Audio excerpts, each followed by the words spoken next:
بسم الله الرحمن الرحيم. الحمد لله رب العالمين، والصلاة والسلام على سيد المرسلين إمام المتقين خاتم النبيين محمد عبدك ونبيك صلى الله عليه وسلم، نبي الرحمة، إمام الخير وقائد الخير ورسول الرحمة، وبعثه مقاما محمودا الذي وعدته إنك لا تخلف الميعاد. آمين يا رب العالمين. رب اشرح لي صدري ويسر لي أمري واحلل عقدة من لساني يفقه قولي. اللهم فقهني في الدين وعلمني التأويل. اللهم فقهنا في الدين وعلمنا التأويل। আলহামদুলিল্লাহ, আমরা শুরু করছি আমাদের আজকের সিরাতুন নবী সাল্লাল্লাহু আলাইহি ওয়াসাল্লাম সিজন 3 এর দার্স। আমাদের আজকের দার্সে 157 পৃষ্ঠা থেকে আমরা সামনের দিকে যাব ইনশাআল্লাহ তাআলা। তো এই পর্যন্ত আমরা আবিসিনিয়াতে হিজরত সম্পর্কে যে টপিক গুলো ছিল আমাদের বইয়ে, সেই পর্যন্ত আমরা আলোচনা করেছি। আমরা এই পর্যায়ে এসেছি যে নবী সাল্লাল্লাহু আলাইহি ওয়াসাল্লাম নবুয়ত প্রাপ্ত হওয়ার পরে প্রথম 3 বছর দাওয়াতের মেহনত গোপনে করেছেন, তারপরে প্রকাশ্যে করা শুরু করেছেন, এবং যখনই প্রকাশ্যে শুরু করেছেন তখনই সামাজিকভাবে বিভিন্ন রকম বাধা বিপত্তি, জুলুম নির্যাতন তার উপরে চাপিয়ে দেওয়া হয়েছে, এবং সাহাবীদের উপরে অবর্ণনীয় নির্যাতন নিপীড়ন নেমে এসেছে। এবং এরই ফলশ্রুতিতে এক পর্যায়ে যে সকল সাহাবায়ে কেরাম রাদিয়াল্লাহু আনহুম আজমাইন কিছুটা দুর্বল ছিলেন গোত্রগতভাবে, তাদেরকে নবী সাল্লাল্লাহু আলাইহি ওয়াসাল্লাম 2 দফায় আবিসিনিয়াতে হিজরত করতে পাঠিয়ে দেন, মানে বলেন, পরামর্শ দেন। এবং সাহাবায়ে কেরাম রাদিয়াল্লাহু আনহুম আজমাইন সেভাবেই তাদের আহ, দ্বীনের দাওয়াতটা নিয়ে আবিসিনিয়া পর্যন্ত পৌঁছে যান, যেখানে বাদশাহ নাজাশী ছিলেন, যিনি একজন ন্যায়পরায়ণ শাসক ছিলেন, যদিও তিনি খ্রিস্টান ছিলেন, পরবর্তীতে মুসলমান হয়েছেন। এবং এখানে জাফর রাদিয়াল্লাহু আনহু ছিলেন দ্বিতীয় জামায়াতের আমির, যার কোরআনুল কারীম তেলাওয়াত শুনে বাদশা নাজাশী আল কোরআনুল কারীমকে আল্লাহ পাকের ওহী বলে স্বীকৃতি প্রদান করেছিলেন। তো এই পর্যন্ত আমরা আলোচনা করেছি। এখন আজকে প্রথম টপিকটা হচ্ছে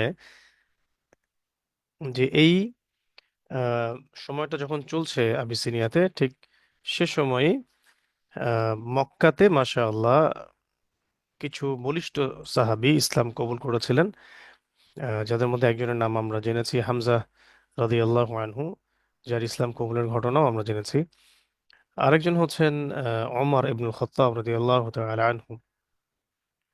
তো ওমর রাদিয়াল্লাহু আনহুর ইসলাম কবুলের ঘটনাটি এখানে বর্ণনা করা হয়েছে যে আল্লাহ তাআলা হযরত ওমর রাদিয়াল্লাহু আনহু এর ইসলাম গ্রহণের মাধ্যমে ইসলাম এবং মুসলমানদের সাহায্য সমর্থনের অদৃশ্য মদদ সরবরাহ করেন। আপনারা বই ধরার চেষ্টা করুন। ওমর রাদিয়াল্লাহু আনহু ছিলেন কুরাইশদের একজন সম্মানিত ব্যক্তি। তিনি ছিলেন একজন ভীতিকর প্রভাবমণ্ডিত ব্যক্তিত্বের অধিকারী বীর পুরুষ। রাসূলুল্লাহ সাল্লাল্লাহু আলাইহি ওয়াসাল্লামের আন্তরিক ইচ্ছা ছিল তিনি মুসলমান হন। এই জন্যই তিনি দোয়াও করতেন, মানে নবী সাল্লাল্লাহু আলাইহি ওয়াসাল্লাম তার ইসলাম কবুলের জন্য দোয়া করেছিলেন। আহ, একটা দোয়াতে পাওয়া যায় এভাবে যে নবী সাল্লাল্লাহু আলাইহি ওয়াসাল্লাম দোয়া করেছিলেন যে আল্লাহ, তুমি এই দুজন ব্যক্তির মধ্য দিয়ে মধ্যে যাকে তোমার কাছে বেশি পছন্দের, তার মাধ্যমে তুমি দ্বীন ইসলামকে শক্তিশালী করো। তো এই দুজন ব্যক্তি ব্যাপারে ইশারা ছিল যে একজন হচ্ছেন আবুল হাকাম ইবনে হিশাম, যাকে আমরা আবু জেহেল বলি, আর একজন হচ্ছেন ওমর ইবনে খাত্তাব রাদিয়াল্লাহু তাআলা আনহু। তো আল্লাহ রাব্বুল আলামিন ওমর রাদিয়াল্লাহু আনহুর ব্যাপারে ফয়সালা করেছেন হেদায়েতের, এবং আবু জেহেলের ব্যাপারে আহ, যেটা তাকদীরের ফয়সালা ছিল কুফর, তার উপরেই সে মৃত্যুবরণ করেছে। তো তার ইসলাম কবুলের ঘটনাটা হচ্ছে এমন যে তার বোন, মানে ওমর রাদিয়াল্লাহু আনহুর বোন, আহ খাত্তাবের মেয়ে, ওমর রাদিয়াল্লাহু আনহুর বাবার নাম হচ্ছে খত্তাব, এই জন্য আমরা বলি ওমর ইবনুল খত্তাব। তো খত্তাব তার আরেক কন্যা ফাতিমা, তার নাম ছিল ফাতিমা রাদিয়াল্লাহু আনহা, তিনি আগে ইসলাম কবুল করেছিলেন, এবং তার স্বামীর নাম ছিল সাইদ ইবনে জায়েদ। সাইদ ইবনে জায়েদ জান্নাতের 10 জন সার্টিফিকেট প্রাপ্ত সাহাবীদের একজন, সাইদ বিন সাইদ বিন জাইদ রাদিয়াল্লাহু আনহু। ঠিক আছে। তো তারা দুজন আগে ইসলাম কবুল করেছিলেন, সাইদ বিন জাইদ রাদিয়াল্লাহু আনহু এবং তার স্ত্রী ফাতিমা রাদিয়াল্লাহু আনহা, আহ, যিনি উমর রাদিয়াল্লাহু আনহুর বোন ছিলেন সম্পর্কে। এই ফাতিমা রাদিয়াল্লাহু আনহা কিন্তু নবী সাল্লাল্লাহু আলাইহি সাল্লামের মেয়ে ফাতিমা রাদিয়াল্লাহু আনহা নন। ঠিক আছে। তো ফাতিমা নামে অনেক উম, মানে মহিলাই ছিলেন ওই সময় আরবে। তো তো তারা দুজন ইসলাম কবুল করে এটাকে গোপন রেখেছিলেন। যেমন লেখা আছে দেখুন, কিন্তু তাদের কেউই, দুজনের কেউই হজরত ওমর রাদিয়াল্লাহু আনহুর ভীতিকর ব্যক্তিত্বের কারণে ইসলাম ও মুসলমানদের সঙ্গে তার কঠোর আচরণের দরুন তখন পর্যন্ত ইসলামের কথা প্রকাশ করেন নাই। তো খাব্বাব বিন আরাত রাদিয়াল্লাহু আনহু ফাতিমা রাদিয়াল্লাহু আনহুকে কোরআন শরীফ পড়াতেন, মানে তিনি বাসায় গিয়ে তাদেরকে কোরআনের যে আয়াতগুলো নাজিল হতো নতুন নতুন, সে আয়াতগুলো শুনিয়ে দিতেন, শিখিয়ে দিতেন। খাব্বাব বিন আরাত রাদিয়াল্লাহু আনহু ছিলেন একজন খুব দক্ষ কারি এবং কোরআনের সুদক্ষ হাফেজ। তো একদিন কি হলো, হযরত ওমর রাদিয়াল্লাহু আনহু যখন মুসলমান হন নাই, তখন তিনি আহ নবী সাল্লাল্লাহু আলাইহি ওয়াসাল্লাম এবং সাহাবায়ে কেরাম রাদিয়াল্লাহু আনহুম আজমাইন তাদের সন্ধানে বের হন। কারণ তিনি জানতে পেরেছিলেন যে এই সময় তিনি ও তার সাহাবীগণ সাফা পাহাড়ের নিকটে কোনো বাড়িতে সমবেত হয়েছেন।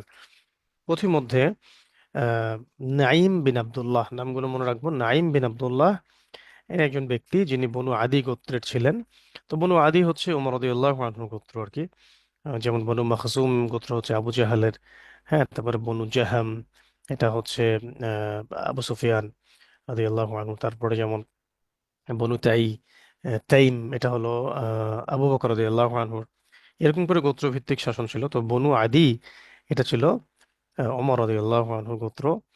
তো সেই বনু আদি গোত্রের একজন ব্যক্তি নাইম ইবনে আব্দুল্লাহ, তিনি বলেছিলেন যে, কোথায় তুমি যাচ্ছ ওমর? তখন তিনি বলেছিলেন যে, আমার আমার ধৈর্যচ্যুতি হয়ে গেছে। যে ব্যক্তি ধর্মচ্যুত হয়েছে, মুহাম্মদ সাল্লাল্লাহু আলাইহি ওয়াসাল্লাম কুরাইশদের ঐক্য এবং সংহতিকে খণ্ড বিখণ্ড করে দিয়েছে, আম, এবং আমাদের উপাস্যদেরকে গালি দিয়েছে। তার কিসসাটা আজকে খতম করতে চাই। মানে একেবারে হত্যা করার ইন্টেনশন ছিল আর কি। আহ, এবং আরেকটা বিষয় হচ্ছে যে হামজা রাদিয়াল্লাহু আনহু ইসলাম কবুলের ঘটনাটা, এবং হামজা রাদিয়াল্লাহু আনহু যেভাবে দারুন নাদওয়াতে গিয়ে এগ্রেসিভলি আবু জেহেলকে আঘাত করেছিল এবং একটা উত্তপ্ত অবস্থা সৃষ্টি হয়েছিল, এই দৃশ্যগুলো কিন্তু ওমর রাদিয়াল্লাহু আনহু দেখেছেন বা শুনেছিলেন। তো তখন তিনি নিজে থেকে একটা সিদ্ধান্ত নিয়েছিলেন যে আজকে এই পুরো আরবের এই আহ, সমস্যাটাই আমি খতম করে দেব। যদি আমি তাকে হত্যা করে ফেলি সাল্লাল্লাহু আলাইহি ওয়াসাল্লাম, তাহলে আহ, এরপর আমি নিজেকে বনু হাশিমের কাছে সোপর্দ করব, তারা আমাকে হত্যা করে ফেলবে, ব্যাস একজন ব্যক্তির মাধ্যমে একজন ব্যক্তি, রজুলুন বি রজুল, এবং পুরো বিষয়টা থেমে যাবে। তো তার ছিল এরকম একটা চিন্তা চেতনা ছিল। তো এরকম চেতনায় তিনি বাসা থেকে বের হয়েছেন। চিন্তা করেন যে এটা আসলে ভাবা যায় কি বিষয়টা, আল্লাহ রাব্বুল আলামিন কিভাবে মানুষের তাকদিরে হেদায়েত লিখে রাখেন। তখন নাইম বিন আব্দুল্লাহ তিনি বলেছিলেন যে, তুমি ধোকায় পড়ে আছো, তুমি ধোকায় পড়ে আছো, তোমার নিজের নফস তোমাকে ধোকা দিচ্ছে। তুমি আগে গিয়ে নিজের ঘরের খবর নাও। তিনি আগে গিয়ে নিজের ঘরের খবর নাও। তখন কিসের, কোন ঘর? আহলি বাইতি। ঠিক আছে, কোন কোন আহ, তুমি তোমার আহলে বাইতের খবর নাও। আহলি বাইত, কোন কোন আহলে বাইতের কথা বলছো তুমি আমার? তখন তিনি বলেছিলেন যে, তোমার আহ, উখতুকা ফাতিমা ইবনে ফাতিমা ইবনে বিনত খাত্তাব وزوجها এই زيد بن سعيد بن زيد، استغفر الله، سعيد بن زيد قد أسلما وتابعا محمدا। এরকম বলেছিলেন যে, তুমি আগে গিয়ে বাসায় যাও, বাসায় গিয়ে তোমার বোন ভগ্নিপতির খবর নাও। তোমার বোন ফাতিমা বিনতে খাত্তাব এবং তার স্বামী সাইদ বিন জাইদ, তারা দুজনেই ইসলাম কবুল করেছে এবং মুহাম্মদ সাল্লাল্লাহু আলাইহি ওয়াসাল্লামের ইত্তেবা করেছে। এবার তিনি ছুটলেন তার বাড়ির পথে। তো যখন তিনি বাসায় পৌঁছান, দরজায় পৌঁছান, তখন ভিতরে খাব্বাব বিন আরাত রাদিয়াল্লাহু আনহু বসেছিলেন এবং তারা একসাথে সূরা তহা এর মশক করছিলেন। মানে মশক বলতে বোঝাচ্ছে যে একটা আয়াত নাজিল হলে, একটা বিষয় নাজিল হলে তখন তারা এটাকে নিয়ে চর্চা করতেন, আলোচনা করতেন, একে অপরকে সে আয়াত তেলাওয়াত করে শোনাতেন এবং শিখতেন। এটাকে দিনী ইলম শেখার মতো শিখতেন। তাদের তো ভাষা ছিল আরবি, তাই তারা খুব গভীরভাবে এগুলো বুঝতে পারতেন। তখন এই আয়াতের তেলাওয়াত গুলো ওমর রাদিয়াল্লাহু আনহু বাহির থেকে শুনছিলেন। এক পর্যায়ে তিনি মানে দরজা নক করা শুরু করেন, এবং যখন ভেতরে সারা শব্দ পান না তখন আরো বেশি অস্থির হয়ে পড়েন। এর এর মধ্যে খাব্বাব বিন আরাত রাদিয়াল্লাহু আনহুকে লুকিয়ে লুকিয়ে ফেলা হয়, কোরআনের নুসখাগুলোকে লুকিয়ে ফেলা হয়, এবং তার বোন দরজা খুলে দিয়ে জিজ্ঞাসা করেছিলেন যে এই এই অসময়ে তুমি কোত্থেকে? তখন ওমর রাদিয়াল্লাহু আনহু বলেছিলেন যে আমি শুনেছি যে তোমরা দুজন ইসলাম কবুল করেছো, এই বিষয়টা সত্য কিনা, এবং আমি শুনেছি বাইরে থেকে তোমরা যা পড়ছিলে। তখন যেহেতু তারা কোনো গত্যন্তর দেখলেন না, তখন শেষ পর্যন্ত তারা স্বীকার করলেন, বলে বলে দিলেন যে হ্যাঁ ঠিক আছে, আমরা ইসলাম কবুল করেছি, আমাদের কাছে এটা ভালো মনে হয়েছে, এবং এই যে শিরক, কুফর, আহ, অসার দেবদেবীর উপাসনা করা, এটা থেকে আমরা আমাদের মুখ ফিরিয়ে নিয়েছি। তখন উমর রাদিয়াল্লাহু আনহু খুব এগ্রেসিভ হয়ে যান, আক্রমণাত্মক হয়ে যান, এবং তিনি মারধর শুরু করেন তার বোনকে, এবং তার স্পেশালি তার মানে বোন জামাইকে, মানে সাইদ বিন জায়েদ রাদিয়াল্লাহু আনহুকে। তখন এক পর্যায়ে মানে বোনের এবং বোন জামাইয়ের দুজনেরই কোনো অংশ থেকে, মানে শরীরের কোনো জায়গা থেকে কিছুটা রক্ত বের হয়, রক্তাক্ত হয়ে যান, এবং এই রক্তটা দেখার সাথে সাথে তিনি লজ্জিত হয়ে পড়েন, এবং তার উত্তেজনার মধ্যে ভাটা পড়ে, আম, এবং তিনি শান্ত হন। এবং তার আক্রমণের পরেও যে তারা মুখের উপরে কালিমা শাহাদাত পাঠ করে ফেললো, এই ব্যাপারটাও তাকে খুব ভিতরে ধাক্কা দিয়ে দেয়। যে এটা কোন শক্তির বলে তারা, কোন এটা অদৃশ্য শক্তির বলে তারা মার খাওয়ার পরেও আমার সামনে মুখের উপরেই এই কালিমা সাক্ষ্য দিচ্ছে। তো এরপরে তিনি যখন মাথা ঠান্ডা হয় তখন তিনি বলেন যে তোমরা যে কিতাব তেলাওয়াত করছিলে সেই কিতাবটা আমার কাছে নিয়ে আসো। তখন ফাতিমা ফাতিমা রাদিয়াল্লাহু আনহা বলেছিলেন যে ওমর, আমাদের ভয় হচ্ছে তুমি এর সঙ্গে কোনো বেয়াদবি করে না বসো। আহ, তিনি বললেন যে তোমরা ভয় পেও না, নিশ্চিন্ত থাকো। যখন আশঙ্কা দূর হলো তখন ফাতিমা রাদিয়াল্লাহু আনহা তিনি তাকে সেই সহিফা দিলেন, তবে তার আগে বললেন যে এটা পবিত্র, অপবিত্র কেউ এটা স্পর্শ করবে না, তাই আহ, তুমি আগে গোসল করে আসো। তখন ওমর রাদিয়াল্লাহু আনহু উঠলেন, গোসল করলেন।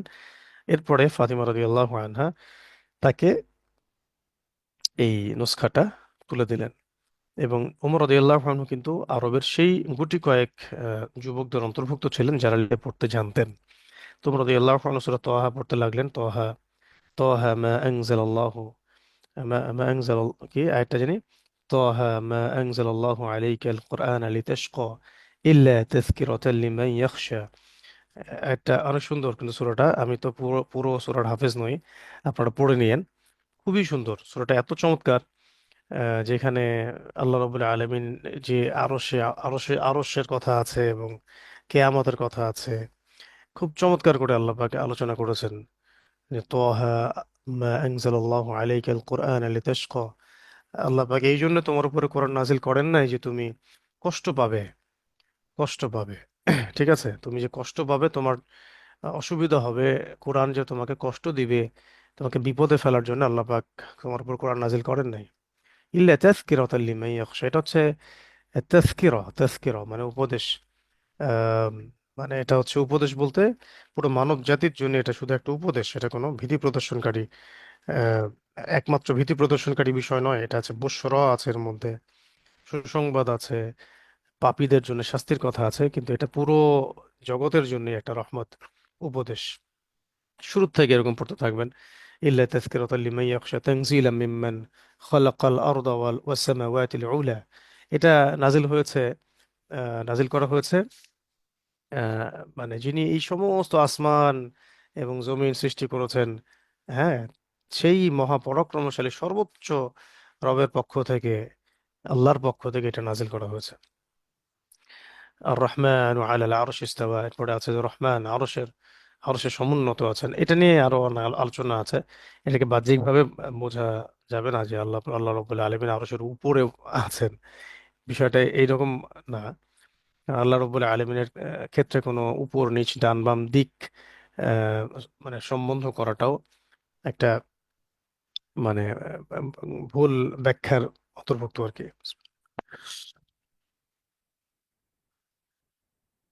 এইগুলো নিয়ে বিস্তারিত আলোচনার দরকার আছে, এবং সেগুলো আপনারা আমাদের আকিদা আকিদা কোর্সে পাবেন ইনশাল্লাহ। তো এরকম একটা একটা করে আয়াত তিনি তেলাওয়াত করতে থাকেন, তেলাওয়াত করতে থাকেন। তিলাওয়াত করতে করতে করতে করতে যখন এই আয়াতটাতে এসে পৌঁছান, আমি একটু দেখে বলি। আহ, আমি জাস্ট একটু দেখে বললে আপনাদের জন্য সুবিধা হবে, তাহলে আয়াতটা ভুল হবে না। জি, এটাতে 135টা আয়াত আছে। এই যে আর রহমান আলাল আরশ ইস্তাওয়া, এটা পড়ার পরে আহ, এখানে আছে লাহু লাহু মা ফিস সামাওয়াতি ওয়া মা ফিল আরদি, তার জন্য আসমান সমূহের সমস্ত কিছু এবং এই জমিনের সমস্ত কিছু। ওয়া মা বাইনাহুমা, এবং এই উভয়ের মাঝখানে যা কিছু আছে সব আল্লাহর জন্য। ওয়া মা তাহতা সারা, আর একেবারে মাটির নিচে যা আছে সব কিছু কার জন্য? আল্লাহর জন্য। তা এভাবে পড়তে থাকলেন, ওয়া ইন তাজহারু বিকাউলিকা ফাইন্নাহু ইয়ালামুস সিররা ওয়া আখফা, আল্লাহু লা ইলাহা ইল্লা হু লাহুল আসমাউল হুসনা। এই যে আল্লাহু লা ইলাহা ইল্লা হু, আল্লাহু লা ইলাহা ইল্লা হু, যে আল্লাহ তিনি ছাড়া কোনো ইলাহ নাই। লাহুল আসমাউল হুসনা, তার জন্য হচ্ছে সমস্ত সুন্দর সুন্দর নামসমূহ। এরপরে মুসা আলী ইসলামের ঘটনা শুরু হয়েছে এখান থেকে। ওয়াহাল আতাকা হাদিসু মুসা, তো মুসা আলী ইসলামের কথা মুহাম্মদ সাল্লাল্লাহু আলাইহি ওয়াসাল্লাম জানবেন কিভাবে?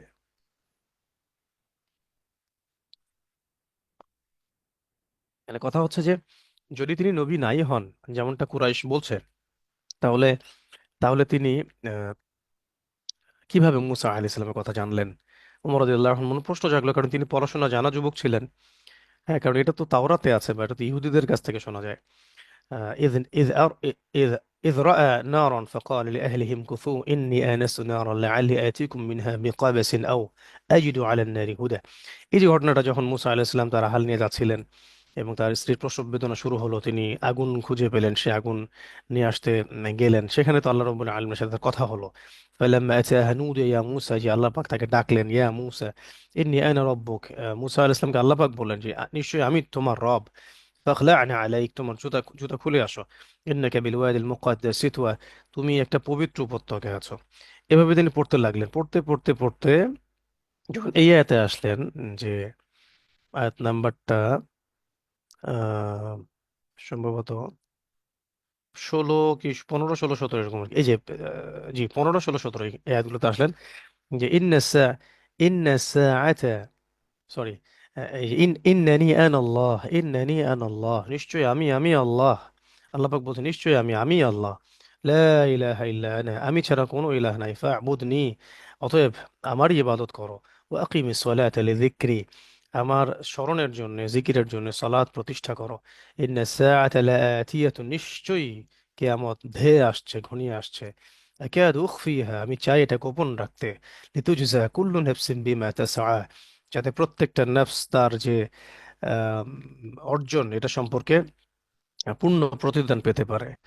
ফালা ইয়াসুদ্দান্নাকা আনহা মান লা ইউমিনু বিহা, হে নবী, তোমাকে যেন সেই ব্যক্তির বিষয়টা কষ্ট না দেয় যে এই বিষয়ে ঈমান আনে না।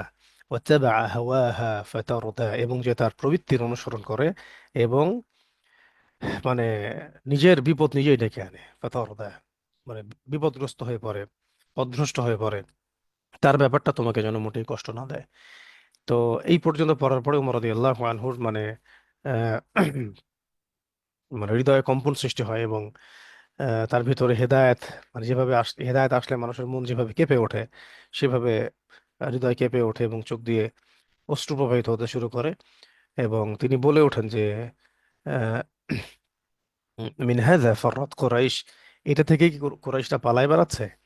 তখন ফাতিমা রাদিয়াল্লাহু আনহা তাকে বলেন যে মা- হ্যাঁ, সূচক মাথা নাড়েন।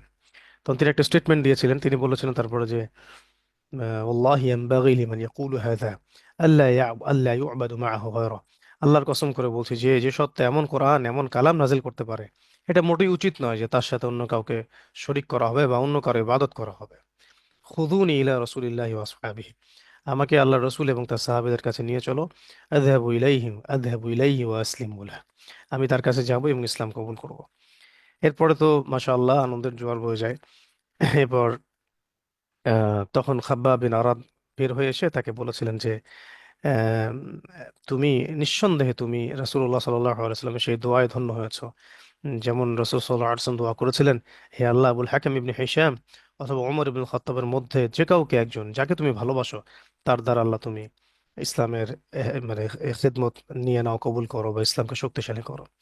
তখন ওমর রাদিয়াল্লাহু আনহু বললেন যে আমাকে ইসলাম কবুল করার জন্য তার কাছে নিয়ে চলো। তখন সাফা পাহাড়ের কাছাকাছি যে দারুল আরকাম ছিল, সেখানে নবী সাল্লাল্লাহু আলাইহি ওয়াসাল্লাম ছিলেন, তার সাথেও ছিল ওমর রাদিয়াল্লাহু আনহু সেখানে গিয়েছিলেন। গিয়ে যখন ভিতর থেকে সাহাবীরা তাকে দেখেছেন যে তিনি কোষ মুক্ত তরোয়াল নিয়ে আসছেন একদম, তখন কেউ কেউ ঘাবড়ে গিয়েছিলেন যে আহ, সম্ভবত এখন যদি কোনো ঝামেলা হয়, ওমর রাদিয়াল্লাহু আনহু তো আহ, সে তো বিসাইফ, সে তো তরোয়াল নিয়ে আসছে, এখন তো কোনো গন্ডগোল হয় কিনা এখানে।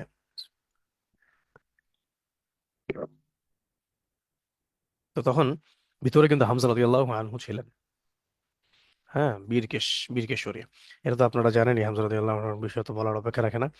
তিনি বললেন যে ইফতাহু লাহ, তার জন্য দরজা খুলো। মা কি জানি বলেছিলেন?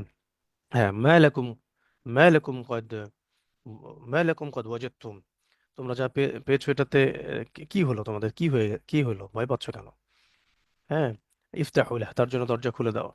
আহ, তিনি আরো বলেছিলেন যে ইন ইউরিদ বিহি খায়রান ইয়াসলিম আও ইউরিদু গায়রা যালিক ইয়াকুনু কতলুহু আলাইনা হাইয়িনা। এরকম ছিল কিছুটা, আরবিটা হয়তো দু একটা এবার ভুল হচ্ছে, আসলে আমার অনেকদিন আগের চর্চা করা। তো আগের মতো আসলে পড়াশোনা হচ্ছে না, আপনারা দোয়া করবেন যেন আমি আগের চেয়ে বেশি পড়াশোনা করতে পারি। তো এগুলো অনেক আগের পড়াশোনা। তো এখন তিনি বলেছিলেন যে সে যদি ইসলাম কবুল করার নিয়তে আসে, তাহলে সে যদি কোনো ভালো নিয়তে আসে তাহলে ইসলাম কবুল করবে, তার জন্য দরজা খুলে দাও। আর যদি কোনো অন্য নিয়াত থাকে তাহলে তাকে হত্যা করা আমাদের সবার জন্য এখন সহজ। এখনো কতলুহু আলিনা হাইয়িনা, তাকে হত্যা করা আমাদের জন্য সহজ। তারপর তিনি তাকে সজোরে ভিতরে প্রবেশ করান এবং তাকে বলেন যে আহ, ইয়া সাকিলাতকা উম্মুকা ইয়া ইবনুল খাত্তাব, ইয়া আলা আলা তানতাহি হাত্তা আলা তানতাহি হাত্তা ইয়াজআল আল্লাহু বিকা কারিআ, তুমি কি ততক্ষণ পর্যন্ত ক্ষান্ত হবে না যতক্ষণ পর্যন্ত আল্লাহ পাক তোমাদের উপরে কোনো গজব নাজিল না করছেন? তো তোমার কি কত বড় সাহস, তুমি এখানে তরবারি নিয়ে আসছো রাসূলের সামনে। তারপরে আহ উমর রাদিয়াল্লাহু আনহু তখন নবী সাল্লাল্লাহু আলাইহি সাল্লামের আহ, সামনে দাঁড়িয়ে বললেন যে ইয়া রাসূলুল্লাহ, হে আল্লাহর রাসূল, ইয়া রাসূলুল্লাহ, হে আল্লাহর রাসূল, জিতুকা উমিনু বিল্লাহি ওয়া রাসূলিহি, হে আল্লাহর রাসূল আমি, হে আল্লাহর রাসূল আমি আহ, আপনার প্রতি ঈমানদার হয়ে এখানে এসেছি। ওবিমা জিতা বিহি মিন ইনদিল্লাহ, এবং আপনি আল্লাহর পক্ষ থেকে যা নিয়ে এসেছেন, যে কিতাব নিয়ে এসেছেন, এর প্রতি বিশ্বাসী হয়েই আমি এখানে আসছি। আশহাদু আল্লা ইলাহা ইল্লাল্লাহ ওয়া আন্নাকা রাসূলুল্লাহ, আমি সাক্ষ্য দিচ্ছি যে আল্লাহ ছাড়া কোনো ইলাহ নাই এবং আপনি আল্লাহর রাসূল। এই কথাটা বলার সাথে সাথেই সেখানে তাকবীর ধ্বনি উচ্চারিত হয়, কারণ সবাই জানতেন যে হামজা রাদিয়াল্লাহু আনহু একাই 100 জনের সমান, ওমর রাদিয়াল্লাহু আনহু একাই 100 জনের সমান। তখন মুসলিমদের মধ্যে একটা বিশাল আনন্দের জোয়ার ছড়িয়ে পড়ে। শুধু তাই না, বরং ওমর রাদিয়াল্লাহু আনহু ইসলাম কবুল করার পরে তিনি একেবারে কাফেরদের ডোর টু ডোর গিয়েছেন। আমরা তো ওই যে হিকমত প্রজ্ঞা কত আমাদের যে শব্দ আছে সুবহানাল্লাহ, এবং হিকমত প্রজ্ঞা দিয়ে আমরা তো কখনো জায়েজকে নাজায়েজ বানাই ফেলতেছি, কাফেরদের তন্ত্রমন্ত্রের সাথে আপোষ করে ফেলতেছি, কত কি যে করতেছি সুবহানাল্লাহ। আমরা তো নেফাকি থেকে এখন হয়তো মুক্তই হইতে পারি নাই, আল্লাহ মাফ করুক আমাদেরকে এবং পরিপূর্ণ ইমানদার হওয়ার তৌফিক দান করেন, আমিন। তো এখন উমর রাদিয়াল্লাহু আনহু সেই মক্কার জাহিলি যুগেও তার যে গায়রত, তার যে দাম্ভিকতা, তার যে একটা মানে ব্যক্তিত্ব, পার্সোনালিটি ছিল, তিনি গিয়ে গিয়ে এক একজন কাফেরের বাসায় দরজা নক করে করে বলেছেন। আবু জেহেলের বাসায় গিয়ে তিনি নক করেছেন, নক করে বলেছেন যে আহ, আম্মা আলিমতা আন্নী কদ আসলামত, তুমি কি জেনেছো, তুমি কি জানলে, তুমি কি শুনেছো বা তুমি কি জেনেছো যে আমি ইসলাম কবুল করেছি? আবু জেহেল বলেছিল যে লা তাফআল, এটা করিও না ভুলেও। তিনি বলেছেন বাল ফাআলত, আমি বরং এটা করেছি। আবু জেহেল তাকে গালি দেয়, তিনি চলে যান। এরপরে আরেকজনের বাসায় যান, তার নাম হচ্ছে ওয়ালিদ বিন মুগীরা, তার বাসায় গিয়েও সেম কথা বলেন, আমি আলিম তাইনি কদ আসলাম। এরপরে চলে যান পুরা এই দারুন নাদওয়ায় গিয়ে কাফেরদের যে পুরো পার্লামেন্ট ওর সামনে দাঁড়িয়ে তিনি বলেছেন, ইয়া মাশারাল কুরাইশ, হে কুরাইশ, আমার কথা শোনো। ইআলামু, তোমরা জেনে রাখো, আন্নী ক্বাদ আসলামতু, আমি ইসলাম কবুল করেছি। ওয়া শাহিদতু আল্লা ইলাহা ইল্লাল্লাহ, এবং আমি সাক্ষ্য দিয়েছি আল্লাহ ছাড়া কোনো মাবুদ নাই। ওয়া আন্না মুহাম্মাদান আবদুহু ওয়া রাসূলুহু, মুহাম্মদ সাল্লাল্লাহু আলাইহি ওয়াসাল্লাম আল্লাহর বান্দা এবং রাসূল। ঠিক আছে, তখন আবু সুফিয়ান এবং অন্যান্য যারা ছিলেন তারা আক্রমণাত্মক ভূমিকায় ছিলেন, যে সে এসে আমাদের দিনকে চ্যালেঞ্জ করছে, তাকে ধরো, তাকে পিটাও। তখন সবাই মিলে তাকে মারার চেষ্টা করলেও ওমর রাদিয়াল্লাহু আনহু একাই প্রতিহত করেছিলেন, তার গায়ে কেউ হাত দিতে পারে নাই। এত বড় মানে যোদ্ধা তিনি ছিলেন। শেষ পর্যন্ত বনু আদি এর একজন গোত্রনেতা এসে তাকে সেভ করেন। সেভ করার পরে তিনি তাকে বলেন যে আফালা কুনতা কাতামত, তুমি কি চুপ থাকতে পারতা না? ইসলাম কবুল করেছো তো ঠিক আছে, ফাইন, কিন্তু তুমি সবার সামনে এইভাবে এসে এভাবে বলার, একটা বিষয় উস্কে দেওয়ার কি প্রয়োজন ছিল? তুমি কি চুপ থাকতে পারতা না? ওমর রাদিয়াল্লাহু আনহু বলেছিলেন যে আম, ওয়াল্লাহি ওয়াল্লাযী নাফসি বিয়াদি, যার হাতে আমার প্রাণ আছে তার কসম করে বলছি, লাউফাররিকান্নাল লাউফাররিকান্নাল হাক্কা মিনাল বাতিল কামা ফাররাকাল্লাহু বাইনাল লাইলি ওয়ান নাহার। আমি আল্লাহর কসম করে বলছি, আমি সত্য এবং মিথ্যাকে আলাদা করে ফেলবো, ঠিক যেভাবে আল্লাহ পাক রাত থেকে দিনকে আলাদা করে ফেলেন। এরপর থেকেই তার নাম হয়েছে উমার, ওমর আল ফারুক। ওমর সত্য মিথ্যার পার্থক্যকারী, ওমর মানে ফারুক মানে পার্থক্যকারী। তিনি কত চমৎকার একটা কথা বলেছিলেন যে লাউফাররিকান্নাল হাক্কা মিনাল বাতিল, আমি বাতিল থেকে হককে আলাদা করে ফেলবো, কামা ফাররাকাল্লাহু বাইনাল লাইলি ওয়ান নাহার, যেমন করে আল্লাহ রাব্বুল আলামিন রাত থেকে দিনকে আলাদা করে ফেলেন। তো এইভাবে তিনি ইসলাম কবুল করেন। ইসলাম কবুলের ঘটনাটা খুবই চমৎকার এবং খুবই খুবই অ্যামেজিং। মানে কিভাবে আল্লাহ রাব্বুল আলামিন একজন ব্যক্তিকে হেদায়েত দিলেন, যে ব্যক্তি কোষমুক্ত তরোয়াল নিয়ে নবী সাল্লাল্লাহু আলাইহি ওয়াসাল্লামকে হত্যা করতে আসছেন। এটা ভাবা যায় যে একজন ব্যক্তি ধরেন যে খোলা তরোয়াল নিয়ে, রাইফেল নিয়ে, একেবারে মেশিন গান নিয়ে একজন আল্লাহর অলিকে মারতে আসছেন বা একজন নবীকে হত্যা করতে আসছেন। রাস্তার মধ্যে আল্লাহ রাব্বুল আলামিন তার হেদায়েত, তার তাকদীরটা এইভাবে ঘুরাই দিলেন যে একেবারে জাহান্নামে যাওয়ার রাস্তা থেকে একদম জান্নাতে যাওয়ার রাস্তায় মুহূর্তের মধ্যে তিনি চলে আসলেন। তো এই ক্ষমতার মালিক শুধুমাত্র আল্লাহ রাব্বুল আলামিন, এখানে অন্য কারো কৃতিত্ব নাই। এই জন্যই বলে যে হেদায়েত আল্লাহ রাব্বুল আলামিনের পক্ষ থেকে আসে, অন্য কারো পক্ষে কাউকে হেদায়েত দেওয়া সম্ভব না। শুধুমাত্র উপদেশ দেওয়া সম্ভব, নসিহত করা সম্ভব, কিন্তু হেদায়েত এটা শুধুমাত্র আল্লাহ পাকের পক্ষ থেকে আসে। পক্ষান্তরে চাচা আবু তালেব চাচা আবু তালেব যে সারা জীবন নবী সাল্লাল্লাহু আলাইহি ওয়াসাল্লামের সাথে থাকলেন, সাপোর্ট দিলেন, এত কিছু করলেন, শেষ পর্যন্ত কিন্তু তিনি কালিমাটুকু পড়লেন না। আবু জাহেল যে সারাদিন নবী সাল্লাল্লাহু আলাইহি ওয়াসাল্লামের সাথে শত্রুতা করলো, তার কোরআন তেলাওয়াত শুনলো, তার সাথে যুদ্ধ পর্যন্ত করলো, তাকে ছোটবেলা থেকে দেখতো, জানতো, চিনতো, সে কিন্তু ইসলাম কবুল করলো না। এই যে কবুল করে নেওয়া, সত্য মেনে নেওয়ার যে ব্যাপারটা, এই সত্য গ্রহণ করার মানসিকতা সম্পূর্ণ হৃদয়ে যার মধ্যে আছে, আল্লাহ পাক তাকে হেদায়েত দিবেন ইনশাআল্লাহ তাআলা। এই জন্য দিনে আসার পথেও, দিনে আসার পরেও আর কি, পথে তো অবশ্যই, দিনে আসার পরেও আমাদের মনটাকে খুব নিউট্রাল রাখা দরকার। যে সত্য মিথ্যা হক বাতিল নিয়ে অনেক ফিতনা আছে সমাজের মধ্যে। তো এখানে আমার অবস্থানটা হবে যে আমি আমার হৃদয়টাকে একদম উন্মুক্ত রাখবো, পড়াশোনা করব, গভীরে যাব, ওলামায়ে কেরামের সাথে মাশওয়ারা করব, মনটাকে ফ্রেশ রাখবো, যেটা হক সেটা আমি গ্রহণ করব। এখানে আমি হক বাতিল গ্রহণের সময় কোনো রকমের সাম্প্রদায়িক হব না, কোনো রকমের বায়াসড চিন্তা ভাবনা রাখবো না, অন্ধ অনুকরণ করব না, অন্ধভাবে মানে কারো দাসত্বে অন্ধভাবে যাব না। আমি বুঝে শুনে হৃদয়টাকে উন্মুক্ত রেখে আল্লাহর কাছে হেদায়েত চাইলে অবশ্যই আল্লাহ রাব্বুল আলামিন সেই ব্যক্তিদেরকে ইনশাআল্লাহ একদিন না একদিন হেদায়েতের পথে পরিচালিত করবেন। ঠিক আছে। তো আল্লাহ রাব্বুল আলামিন যেন আমাদের সবাইকে সিরাতুল মুস্তাকিমের একেবারে একেবারে কেন্দ্রস্থলে রাখেন, যেন আমরা এখান থেকে ডানে বামে সরে না যাই।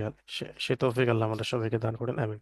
তো এখন এই ঘটনাটার পরে যেটা হয়েছে, যে এই ঘটনাটার পরে ইসলামের যে প্রচার প্রসার এটা আরো ব্যাপক হওয়া শুরু করেছে। এই ঘটনা যখন আবিসিনিয়া পর্যন্ত পৌঁছে যায়, যে মক্কাতে মাশা আল্লাহ মক্কার কলিজার টুকরারা ইসলাম কবুল করেছে, হামজা রাদিয়াল্লাহু আনহু, ওমর ইবনুল খাত্তাব, এবং ওমর ইবনুল খাত্তাবের মাধ্যমে আরো বহু মানুষ ইসলাম কবুল করেছে।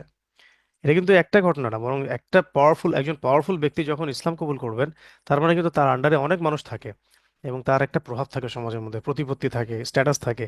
এটাকে কাজে লাগিয়ে কিন্তু তখন ইসলামের জন্য ব্যাপক খেদমতের কাজ করা সম্ভব হয়। তো সিরাতের এই ঘটনাটা থেকে আমাদেরকে বুঝতে হবে যে আমাদের দাওয়াতটা শুধুমাত্র আমাদের আহ, আমাদের মানসিকতা সম্পন্ন মানুষদের মধ্যেই থাকলে চলবে না, বরং এটা তো ইসলাহের দাওয়াত হচ্ছে।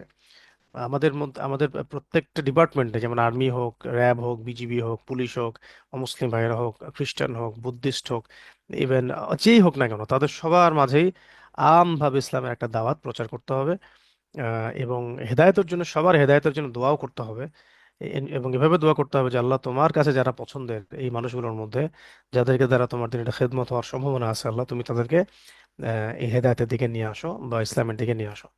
তো এইভাবে যখন নবী আলা মেহনত হবে, সাহাবা আলা মেহনত হবে, এবং সেই সিরাতের এই সুন্নতগুলো মেনটেন করে আমরা দাওয়াতের কাজগুলো করব, তখন দেখা যাবে আমাদের শত্রুরাও, যারা আমাদেরকে হত্যা করতে আসবে রাস্তায়, রাস্তার মধ্যেও তারা ইসলাম কবুল করে ফেলতে পারে।